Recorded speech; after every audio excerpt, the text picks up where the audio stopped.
ஆண்டவராகிய இயேசு கிறிஸ்துவின் நாமத்தில் காலை வாழ்த்துக்கள். இன்றைய மன்னா, அவன் என்னோடே யுத்தம் பண்ணவும் என்னை கொல்லவும் சமர்த்தனானால் நாங்கள் உங்களுக்கு வேலைக்காரராய் இருப்போம். நான் அவனை ஜெயித்து அவனை கொல்வேனானால் நீங்கள் எங்களுக்கு வேலைக்காரராயிருந்து எங்களை சேவிக்க வேண்டும் என்று சொன்னான். 1 சாமுவேல் 17:9. இந்த சம்பவம் நமக்கு தெரியும். பெலிஸ்தனாகிய அந்த ராட்சதனாகிய கோலியாத், ஊரானாகிய கோலியாத் இஸ்ரவேல் மக்களை பயமுறுத்திக்கிட்டு இருக்கான். அந்த பெலிஸ்தியரின் பாளையத்திலிருந்து புறப்பட்டு நடுவ நிற்பானா. அவனுடைய உயரம் 6 முழம் 1 சான். அவனுடைய ட்ரெஸ்லாம் நமக்கு தெரியும் எப்படியெல்லாம் போட்டிருந்தான்னு. அவன் நின்று இஸ்ரவேல் சேனைகளை பார்த்து சத்தமிட்டு, நீங்கள் எல்லாரும் யுத்தத்துக்கு அணிவகுத்து நிற்கிறது என்ன? நான் பெலிஸ்தேன் அல்லவா? நீங்கள் சவுலின் சேவகர் அல்லவா? உங்களில் ஒருவனை மட்டும் தெரிந்து கொள்ளுங்கள், அவன் என்னிடத்தில் வரட்டும். அவன் என்னோடே யுத்தம் பண்ணவும் என்னை கொல்லவும் சமர்த்தனானால் நாங்கள் உங்களுக்கு வேலைக்காரராயிருப்போம். நான் அவனை ஜெயித்து அவனை கொல்வேனானால் நீங்கள் எங்களுக்கு வேலைக்காரராயிருந்து எங்களை சேவிக்க வேண்டும் என்று சொல்லி அந்த பெலிஸ்தன் என்ன பண்ணுறான்? இன்றைய தினம் இஸ்ரவேலுடைய சேனைகளை நிந்தித்தேன், நாம் ஒருவரோடொருவர் யுத்தம் பண்ண ஒருவனை விடுங்கள் என்று சொல்லி கொண்டு வருவானாம். அப்போது சவுலும் இஸ்ரவேல் அனைவரும் அந்த பெலிஸ்தனுடைய வார்த்தைகளை கேட்டு கலங்கி மிகவும் பயப்படுவாங்களாம். அந்த நேரத்தில் தான் தாவீது அந்த படைக்கலத்துக்கு போகிறான் தன்னுடைய அண்ணன்மார்களை பார்ப்பதற்காக. அப்போ அவங்களாம் திட்டுறாங்க, ஏன் இங்கே வந்த அப்படின்னு. ஆனால் இவன் நான் வந்தது ஒரு முகாந்தரம் உண்டுன்னு சொல்லி அங்கே உள்ளவங்கிட்ட விஷயத்தை கேட்டு ராஜாவை போய் அணுகி ராஜா கிட்ட சொல்கிறான், நான் போய் அந்த பெலிஸ்தனோடு எதிர்த்து நிற்பேன், அதனால் எனக்கு உத்தரவு சொல்லுங்கள், யுத்தம் பண்ணுவேன்னு சொல்கிறான். அப்போது சவுல் சொல்கிறார், ஐயோ உன்னால் எதிர்த்து பண்ண முடியாது, நீ இளைஞன், அவனும் சிறு வயது முதல் யுத்த வீரன் சொல்கிறான். இல்லை நான் போவேன். ஒரு முறை நான் காட்டில் ஆடு மேய்த்துட்டும்போது ஒரு சிங்கம் வந்தது, ஒரு கரடி வந்தது, மந்தையில் இருக்கிற ஒரு ஆட்டை பிடித்து கொண்டு போனது. நான் அதை தொடர்ந்து போய் அதை அடித்து அதன் வாய்க்கு தப்புவித்தேன். அது என்மேல் பாய்ந்தபோது நான் அதன் தாடியை பிடித்து அதை அடித்து கொன்று போட்டேன். அந்த சிங்கத்தையும் அந்த கரடியும் உம்முடைய அடியானாகிய நான் கொன்றேன். விருத்த சேதனமில்லாத இந்த பெலிஸ்தன் எம்மாத்திரம் அவனை ஒன்றை போல தான், அவைகளில் ஒன்றை போல் தான் இருக்கும். அவன் போய் ஜீவனுள்ள தேவனுடைய சேனைகளை நிந்தித்தானே, நான் கட்டாயம் நான் போவேன் அப்படின்னு சொன்ன உடனே கட்டாயம் சிங்கத்தின் வாய்க்கும் கரடியின் வாய்க்கும் என்னை தப்புவித்த ஆண்டவர் கர்த்தர் இந்த பெலிஸ்தனுடைய கைக்கும் தப்பு வைப்பான்னு சொன்னான். அப்போ அவன் பேசின தைரியத்தை கண்டு, சரி கர்த்தர் உன்னோட இருப்பாராகன்னு சொல்லி அவனை அனுப்புகிறான். ட்ரெஸ்லாம் போடுறாங்க, அதெல்லாம் எனக்கு வேண்டாம், இதெல்லாம் எனக்கு பழக்கம் கிடையாது சொல்லிட்டு ஆண்டவருடைய நாமத்தை எடுத்துக்கொண்டு அவன் ஆற்றில் உள்ள 5 கூழாங்கற்கள் எடுத்து அடைப்பையிலே போட்டுக்கொண்டு போகிறான். நமக்கு இந்த சம்பவம்லாம் தெரியும். அப்போ தாவீதை பார்த்த உடனே அவன் ஒரு கேலியா, ஒரு கிண்டலா, ஒரு ஏளனமா தன்னுடைய தேவர்களை கொண்டு அவர் என்ன பண்ணுறாரு? சபிக்கிறார். தேவர்களை கொண்டு சபிக்கிறார். நான் என்ன நாயா, நீ தடியோடு வருவதற்கென்று சொல்லி அவன் தன் தேவர்களை கொண்டு தாவீதை சபிக்கிறான்.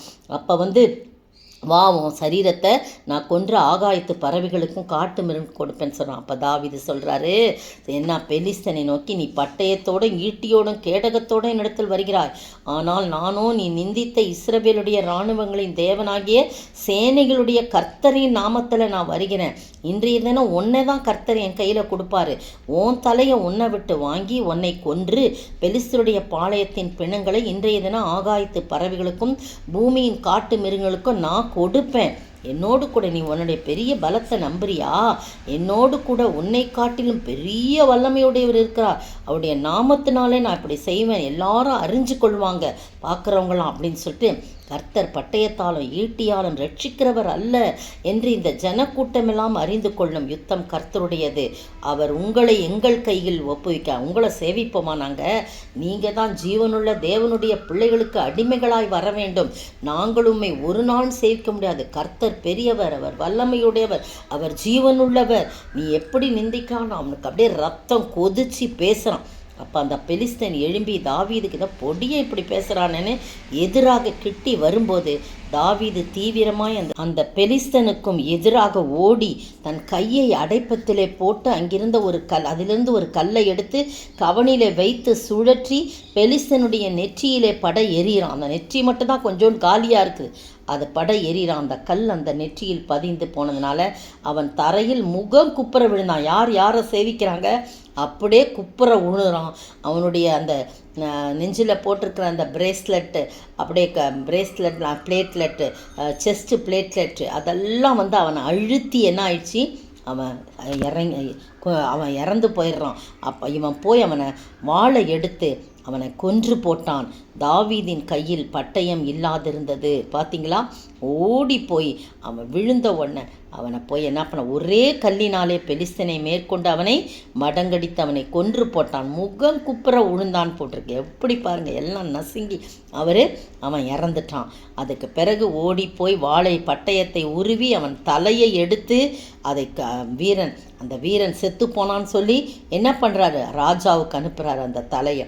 எல்லா பெலிஸ்தரும் ஓடி போயிட்டான், நம்ம வீரனே செத்து போயிட்டான்னு சொல்லிட்டு. பார்த்தீங்களா, யாரை சேவிக்கும்படியாக கர்த்தர் மாற்றினார், கர்த்தரையே சேவிக்கும்படியாக, கர்த்தருடைய பிள்ளைகளை சேவிக்கும்படியாக அந்த கூட்டத்தை மாற்றினார். பிரியமானவர்களே, நீங்களோ நானும் ஆண்டவருடைய நாமம் என்னும் கேடயத்தை பிடித்து கொண்டு, ஆண்டவர் நாமம் என்னும் ஒரே கருவி நமக்கு போதும்.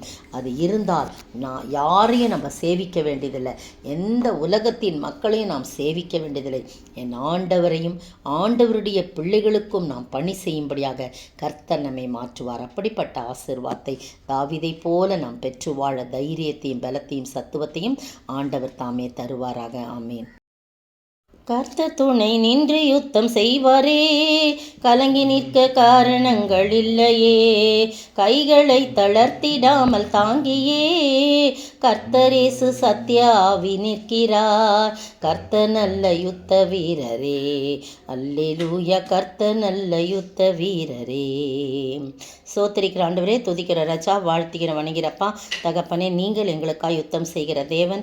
அந்த ஜனத்தையும் எந்த அந்நியர்களையும் நாங்கள் சேவிக்க வேண்டியதில்லை, கர்த்தரையும் கர்த்தருடைய பிள்ளைகளையும் சேவிக்கும்படியாக எதிரிகளை நீர் மாற்றுவீர். அப்படிப்பட்ட ஆசீர்வாதத்தை தாவீதை போல தைரியம் கொண்டு வாழ நீர் கிருபை செய்ய வேண்டும் என்று கர்த்தரும் மீட்பெரும் ராஜாமா இயேசு கிறிஸ்துவின் விலையேற பெற்ற நாமத்தில் ஜெபிக்கிறேன் பிதாவே, ஆமேன்.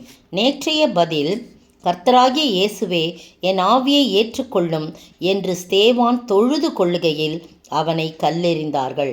அப்போஸ்தலர் நடபடிகள் 7:59. இன்றைய கேள்வி, யார் சபையை பாழாக்கி கொண்டிருந்தான்?